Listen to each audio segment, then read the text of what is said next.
मैं पहले भी कहता रहा हूं, फिर दोहरा रहा हूं, जाति गिनने से न कोई लाभ होने वाला है, न किसी को बहुत हानि होने वाली। अब भदौरिया जी को भ्रम है कि राजपूतों को नुकसान हो जाएगा, या मैं कहूं कि ब्राह्मणों को नुकसान हो जाएगा, या विवेक जी कहें कि कायस्थों को नुकसान हो जाएगा। तो मुझे लगता है जिसको जो नुकसान और जो लाभ होना था वो सब हो चुका है। किसी जाति पार्टी को लाभ होगा क्या? तो जितना लाभ लालू प्रसाद यादव और हेलो दोस्तों, नमस्कार। आप सभी को मेरे यूट्यूब में स्वागत है। आज नए वीडियो लेके आए हैं। और बता दें, हर्षवर्धन जी एसपी नेता प्रवक्ता अनुराग भदौरिया, ये हर एक डिबेट में कुटाई होता ही है। ये कभी हार नहीं मानता है, ये हारे कुर्ते वाले हैं। देखते हैं इस वीडियो तो हरा कुर्ता अनुराग भदौरिया की कुटाई वीडियोस तो आपने बहुत देखी होंगी। लगभग हर एक डिबेट में अनुराग भदौरिया की बेइज्जती होती है, लेकिन इसके बावजूद अनुराग भदौरिया एक हरे जनरेटर की तरह बकबक वकबक करता रहता है, कभी सुधरने का नाम नहीं लेता। टीवी डिबेट्स में जो भी आता है हरे कुर्ते की बजा देता है, लेकिन क्या करे, रोजी रोटी का सवाल है। रोज सुबह अनुराग भदौरिया फिर से वही चीजें बकने आ जाता है। पूरे यूपी के सामने और देश के सामने ये लोग एक्सपोज हो गए। तो आज मैं ऐसी वीडियोस लाया हूँ जहाँ अनुराग भदौरिया के घनघोर इंसल्ट हो रही है, तो वीडियो के एंड तक जरूर देखना।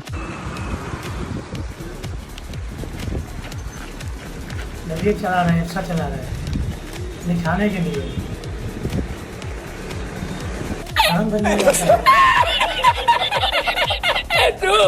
अनुराग भदौरिया आपसे कर रही हूँ, जो अब तक आपका ट्रम्प कार्ड हुआ करता था कि सरकार को घेरो, कि करती क्यों नहीं है जातिगत जनगणना, आज फैसला ले लिया है और कहा है कि इस बार जब सेंसस होगा तो उसमें जाति का कॉलम भी होने वाला है। तो आप मान के चलते हैं कि ये समाजवादी पार्टी के राष्ट्रीय अध्यक्ष जी श्री अखिलेश यादव जी की और समाजवादी की पीडीए का जो नारा दिया था उसकी जीत है। आखिर हर उस बात को हर समाजवादी जो बात उठाती है उसको सरकार को मानना पड़ता है। इसके मतलब सरकार को मानना चाहिए। समाजवादी लोग जो बात करते हैं वो समाज को आगे ले जाने की बात करते हैं और समाज के भले के लिए बात करते हैं। नहीं तो पर अनुराग जी, हर वर्ग मतलब आप ये बात मान गए ना कि मोदी सरकार विपक्ष की सुनती है, मान गए ना आप कि आप जो ये तानाशाह है, ये ऑटोक्रेट है, ये अनार्की जो है फैलाने का काम भारतीय जनता पार्टी करते हैं, मोदी तो किसी की सुनते ही नहीं है, अमित शाह तो किसी तरफ देखते भी नहीं है। तो अब ये मान गए कि विपक्ष को साथ लेकर चल रहे हैं, वो सबका साथ, सबका विकास, सबका विश्वास और अनुराग जी आपकी पार्टी का प्रयास है ना। तो मतलब ये चरितार्थ हो गया। लगता है कि अब बिहार का चुनाव भी है, अब हारना भी तय है, क्योंकि जनता जाति जनगणना के पक्ष में है। वो चाहती है पीडीए का नारा जिस तरह से चल रहा है तो उनको मानना पड़ता है ना। अब तो मान गए ना आप कि यहाँ पर एनआरकी नहीं है। अब तो मान गए आप ना कि ये देश जो है सबको साथ लेकर चल रहा है, पीएम मोदी सबको साथ लेकर चल रहे हैं। आपके पीडीए का नारा, आपके एकदम लगते जिगर पीडीए, आपने कहा और मोदी ने मान लिया। यही तो कह रहे थे। अब देखो हर्षवर्धन जी आज उनके स्वर बदले मिलेंगे, आज हमारे स्वर में स्वर मिलाएंगे। अच्छा, अब देखिए अनुराग जी, चूंकि आपने इतना मुस्कुरा कर बोला है तो मैं भी आपको मुस्कुरा कर ही जवाब दूंगी और हर्षवर्धन जी से भी कहूंगी कि मुस्कुरा कर ही जवाब दें, क्योंकि हर बार ये होता है कि आप पर्सनल होते हैं, फिर सामने वाला पर्सनल होते हैं तो फिर आप रूठ जाते हैं। आप क्रोनोलॉजी समझ लीजिए। हमारे यहाँ राजस्थान में कहते हैं, हमारे यहाँ राजस्थान में कहते हैं कि फिर क्या होता है कि घूंघट निकाल दिया जाता है कि जाओ अब मैं तुमसे बात नहीं करूंगी। तो ये वाला फिर आप सीन जो है मत क्रिएट कीजिएगा। आप चूंकि नहीं अच्छी बातें कीजिए। हाँ तो अरे भाई, देश के समर्थन में तो हर कोई बात कर सकता है। हर्षवर्धन त्रिपाठी जी, निजी तौर पर मैं पहले भी कहता रहा हूं, फिर दोहरा रहा हूं, जाति गिनने से न कोई लाभ होने वाला है, न किसी को बहुत हानि होने वाली। अब भदौरिया जी को भ्रम है कि राजपूतों को नुकसान हो जाएगा, या मैं कहूं कि ब्राह्मणों को नुकसान हो जाएगा, या विवेक जी कहें कि कायस्थों को नुकसान हो जाएगा। तो मुझे लगता है जिसको जो नुकसान और जो लाभ होना था वो सब हो चुका है। किसी जाति पार्टी को लाभ होगा क्या? तो जितना लाभ लालू प्रसाद यादव और मुलायम सिंह यादव और उनके वंशजों को मिलना था वो मिल चुका है। इसके आगे कुछ मिलेगा क्या? नाइस। क्या चाहिए अनुराग भदौरिया? जेपीसी चाहिए, यूसीसी लेके जेपीसी चाहिए, ड्राफ्ट लेके आइए, जेपीसी चाहिए। You want JPC? No, what do you want? आपने वक्त की जेपीसी नहीं मानी, अब मानते क्या हो?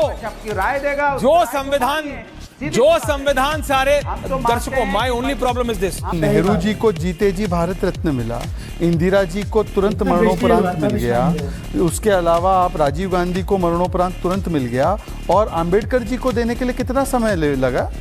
और एक जब भाजपा समर्थित सरकार आई तब देना पड़ा अंबेडकर जी को भारत रत्न। पॉइंट टेकन अनुराग भदौरिया, पॉइंट टेकन सर। अनुराग भदौरिया वन लाइन आंसर अभी तक बताया नहीं है। आप यूसीसी के साथों के खिलाफ आप भी ग्रॉक यूज कर रहे हो। हाँ, अब मुझे समाज को तोड़ने के बाद आपको क्या मिलेगा? क्या मिलेगा आपको जब हम आप होंगे नहीं? किस पे शासन करने के लिए आप जिंदा रहोगे? किसके ऊपर रूल करोगे आप? जब ये मोहब्बत खत्म हो जाएगी, आपस का भाईचारा खत्म हो जाएगा, इंसानियत खत्म हो जाएगी, कोई एक दूसरे को देखना पसंद नहीं करेगा, सब नफरत की आग में चलेंगे। किसके ऊपर राज करना चाहोगे आप? लाशों पे राज करोगे?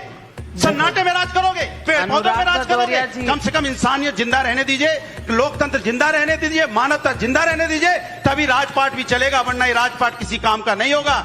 दोगले की औलाद कौन सी फिल्म लाया है? 36 सीटें होती हैं जीतने के लिए, 36 वोट। जया बच्चन जी को 41 वोट अलॉट किए, रामजी लाल सुमन जी को 40 वोट अलॉट किए, और ये तो तीसरा हार नहीं हारना था। इसीलिए कहना चाहता हूं एक लाइन में कि नई उम्रों की खुद मुख्तारियों को कौन समझाए, इन दोनों युवाओं के लिए, दोनों लड़कों के लिए, कि नई उम्रों की खुद मुख्तारियों को कौन समझाए, कहां से बच के जाना है, कहां जाना जरूरी है, उसे एहसास करने का सलीका ही नहीं आता, जो कहता है खुदा है तो नजर आना जरूरी है। जागिए अनुराग भदौरिया, जागिए, जागिए, जग करके देखिए, देश के प्रधानमंत्री मोदी जी बने हैं, इसलिए आपके सपने टूट गए हैं, मैं जानता हूँ। झटका लगा है, आप बड़ी उम्मीदें से बैठे थे कि सत्ता आएगी, कुछ भत्ता मिलेगा, कुछ मलाई मिलेगी, लेकिन न सत्ता आई, न भत्ता मिला, न मलाई मिली, तो पीड़ा पहुंची है, मैं जानता हूँ।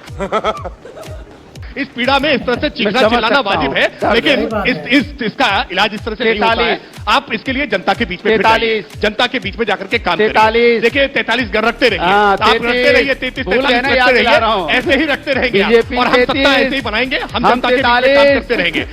अगर आपने जनता के बीच में काम किया होता ना, तो सत्ता बनाई होती, सत्ता बनाई होती। ये कौन सा जनता का आशीर्वाद है कि दिल्ली में जाके विपक्ष में ही बैठना पड़ा है संसद के अंदर?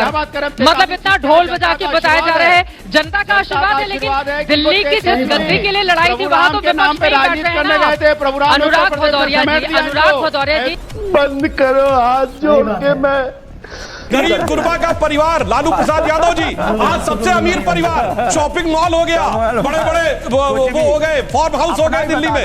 देखिए होता क्या है, गरीब को कुछ 100 रुपए का वो दिखाना है कि सब्सिडी दी, उसके बाद सत्ता आने के बाद हजारों करोड़ अपने परिवार के लिए अंतर कर, ये फंडामेंटल अंतर है। इसीलिए मायावती का जिक्र आ गया। अब मैं आप कहते मैं सवाल नहीं पूछता हूँ। अरे सवाल तो आप पूछते हो, लेकिन उनका सवाल हमसे कहाँ पूछता हूँ? हमारा सवाल उनसे नहीं पूछते। वो विपक्ष में है क्या? नहीं, वो विपक्ष की एकजुटता में शामिल हो रहे हैं क्या? मैं आप ही से वो पूछ रहा हूँ, मायावती साथ होंगी आपके?